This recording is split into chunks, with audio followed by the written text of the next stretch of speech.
symbol. Spoilers ahead. Watch out and take care. A Japanese man wearing very colorful pajamas wakes up in a white, empty room with no doors or windows and no apparent ceiling. When he approaches one of the walls for a closer look, he finds something peculiar sticking out of it, a protuberance shaped like a male member. After poking it a couple of times, he presses the tip, which causes hundreds of giggling baby angels to come out of the floor and walls, staying there only for a couple of seconds before they go back the way they come. One thing they leave behind, however, now all their members are sticking out of the wall and floor. This is the phase known as learning. As he snits the finger he used to touch the weirdly shaped button, the man screams in fear, followed by crying out and begging for help from whoever may be around. To no avail. He decides to start pressing the various buttons to see what happens, and every time he does, a different random object falls into the room, from a small toothbrush to a big vase. By pressing the same button again, he is given the same object, and that's how his testing of this concept on one particular button gives him a big pile of chopsticks. His amusement is short-lived, however, when he presses the button next to the chopstick one and a small cart comes out of the wall and hits him on the legs. The next button he presses after crying out in pain transforms into a butt, which passes gas on his face. Hours later, the man has accumulated a huge variety of random objects in the room, and when he throws the ball at the wall, it presses a button that gives him sushi. This excites him since he's been getting hungry, but he realizes that he's missing soy sauce. He asks his captors for it, but as always, he gets no answer, so he repeatedly presses one of the buttons until he has a bunch of sushi in front of him but still no sauce. Giving up, the man proceeds to eat the sushi, which he finds rather delicious, and once he's finished the last piece, he presses the button for more, getting furious when a bottle of soy sauce finally shows up. After angrily pushing the bottle out of the way, he presses a different button and gets a pair of old-school 3D glasses. When he puts them on, he manages to see a baby angel pointing at his member, and the man gets happy because he thinks he may have found the answer. However, after pressing that particular button, all he gets is a countdown and a giant butt appearing from above to pass gas on top of him. Some hours later, he's read 5 volumes of a manga that he finds very entertaining, but when he presses a button to get the 6th, he gets the 7th instead. Frustrated, he starts trying other buttons, which give him 8 and 9 but still no 6. The last button he tries, though, has an important surprise for him. It opens a section of the wall that hides a door behind it. The man celebrates this discovery, but in his excitement, he loses track of which button is the one that opens the exit. He tries one at random and shockingly sees an African tribesman run from wall to wall. The next one makes water fall on his head. The third one turns out to be the one he needs, and as soon as the wall opens, he runs to it, only to see it close on his face. His second try ends the same way, and it's then he realizes that the door stays open as long as the member tip is down, so he starts trying out different ways to achieve it. First, he goes for a runner position, pressing it with his foot. Next, he hits it with a fly swatter from as far as possible, hoping the distance will make a difference in his running time.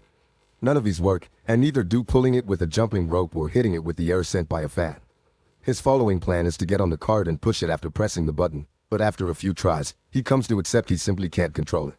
What he needs to do is find a way to keep the button tip down. He puts the huge vase on top of it, but the button manages to stick back up again, so the man reaches the conclusion that he needs to fill the vase to make it heavier. First, he tries the water button, but it's pointless. No matter how hard he tries to redirect the water, it only falls on him and nowhere else. His next attempt involves filling the vase with sushi, but it becomes so heavy he can't even pick it up. The neck of the vase is also too narrow for his hand to go through, so the man has no other choice but to use chopsticks and remove a bunch of sushi piece by piece. Moments later, once he's removed enough, he manages to barely pick up the vase, so he does exactly that and takes it closer to the buttons. When he gets there, he finds himself having to put down the vase on the floor because he has lost which button it was again, and when he tries one, the African tribesman comes out and accidentally bumps into the vase, causing it to crack and break in half. This sends the man over the edge, who, as he freaks out and yells nonstop, finds the right button and begins covering it with sushi.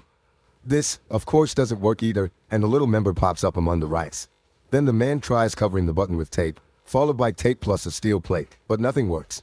After taking some painkillers to deal with the pain caused by the door every time it hits him on his back and a nap as well, the man wants to wash his teeth, so he presses a button to get water. It was the wrong button though, and this one reveals a rope falling from the ceiling. This instantly improves his mood because it gives him an idea for a new plan. He opens the door, then uses the rope to swing himself across the room and make it before the door closes. Sadly, when he tries to open the door behind the fake wall, he discovers it's locked.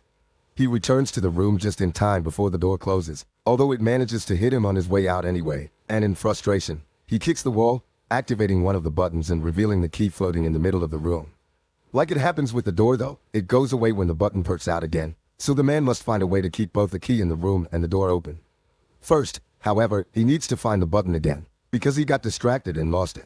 By observing more or less where his foot would have landed when he kicked the wall, he chooses a button only to get a dog coming out of the wall to bark at it. The same happens with the next button, but luckily, the third try is successful.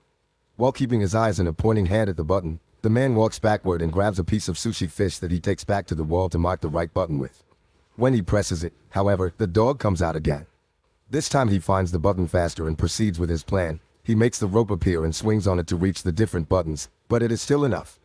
As he falls to the floor, he sees a plunger he had gotten from one of the many buttons, and gets an idea on how to solve his little issue. He can use the plunger to touch the wall and push himself farther.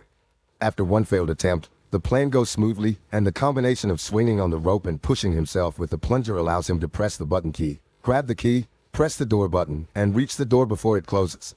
He wastes no time and inserts the key in the lock, quickly turning it, but when he tries to open the door, he finds a nasty surprise. It also has a separate lock on the top that requires 3 numbers to open it. The man rushes out, getting hit by the door as it closes, and in frustration, he throws the plunger at the opposite wall, activating the button that releases the African tribesman. As he watches him walk by, he realizes something. There are 3 numbers painted on his forehead, which must be the combination he needs. Since the time behind the door is limited, the man goes through the process of doing the whole swinging on the rope and jumping deal 3 times, 1 for each number to be put in. The 3rd time, he stays there and opens the door, which is a bit stuck and he has to push extra hard to open it. When he finally manages to do so, the piece of wall behind him closes, leaving him trapped and without enough room to finish opening the door. Devastated, the man sits on the floor and starts crying, remembering all the fun he had with the objects he had gotten from the buttons. He had been locked there too, but at least he had room to move and entertainment, and now he realizes he didn't appreciate what he had while he could. Suddenly, he feels a breeze on his face coming from the left wall. As soon as he touches it, he finds a crack that indicates it's a fake. He wastes no time and pushes the panel open before running out of there, soon reaching a mysterious hallway floating in a pitch-black area. It feels like he spends an eternity running towards an exit, and when he finally makes it to a room, his hair is longer and the colors of his pajama have faded. This room is also empty and the door he uses closes as soon as he enters, but instead of baby angels, here there are adult ones, who also disappear into the wall and only leave out their members to be used as buttons. This is the phase known as practice. Meanwhile, in a city in Mexico, little Antonio's family is worried because the father, a wrestler known as Escargot Man, is behaving more taciturnly than usual. His wife thinks it may be because this next opponent is much younger than him, but the grandfather points out that what matters is experience, not youth. Escargot Man is picked up by his daughter's sister Karen on her truck and she drives him to the wrestling ring so he can start getting ready early, which includes changing clothes and praying to the Virgin. At school, Antonio is being bullied by his classmates for betting on Escargot Man, calling him a weak loser. As the time for the match to start approaches, Sister Karen takes her van again and picks up Antonio and their grandfather to take them to see Escargot Man in action. Karen doesn't stay though, and Antonio and his grandfather find some of the last seats for themselves right before the show begins. The first team that enters the ring are the Northern Tough Ones, formed by Super Demon and Tequila Joe. Then Escargot Man and his partner Silver Eagle come in under the team name Kiss Me A Lot. Silver Eagle is the first one to fight for his team with a brilliant beginning, but he's soon overpowered when the Northern Tough Ones fight him together instead of one-on-one.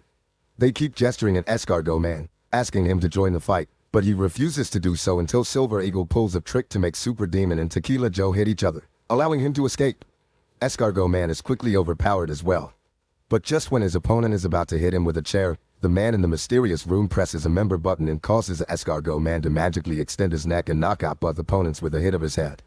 In the room, nothing happens, which holds the man's attention, so he keeps pressing the same button, causing Escargot Man to knock out Silver Eagle, the referee, Antonio, and even the bell. Seeing no results, the man starts trying out different buttons. One causes the singer of a metal band to breathe fire above his audience during a concert in Los Angeles. The other makes a Russian magician fail his trick when he tries to make his assistant disappear, and the third one makes a man in China bark at his own dogs. The man is about to give up when he sees some light coming from above and notices that unlike the last room, here there is no ceiling and he can see the angels flying around in the distance. He decides to try something completely new this time. Instead of pressing the member buttons, he will use them to climb the walls. It works, and every time he grabs a button with his hands or steps on them with his feet, something amazing on earth happens, from flowers blossoming to an elephant dying. The highest he goes, the more complex the effects become. It's not only nature anymore, there is also humanity in both the little and the big things, like a toaster and landing on the moon. By the time he makes it to the top, Both the man's hair and beard had grown long, and he doesn't need to hold on to the wall anymore. Now he can float as well, just like the angels, and using all his experience gained from the training at the previous rooms, he embraces his role of God and begins choosing humanity's biggest hits on purpose instead of randomly pushing buttons. By the time he's done, he's surrounded by feathers instead of walls, and he enters a glowing portal that takes him to the last room. This one has the continents on its walls and a huge member button that the man is about to press. This is the phase known as future. Make sure to subscribe and turn on notifications so you can watch more videos like this. Thanks for watching.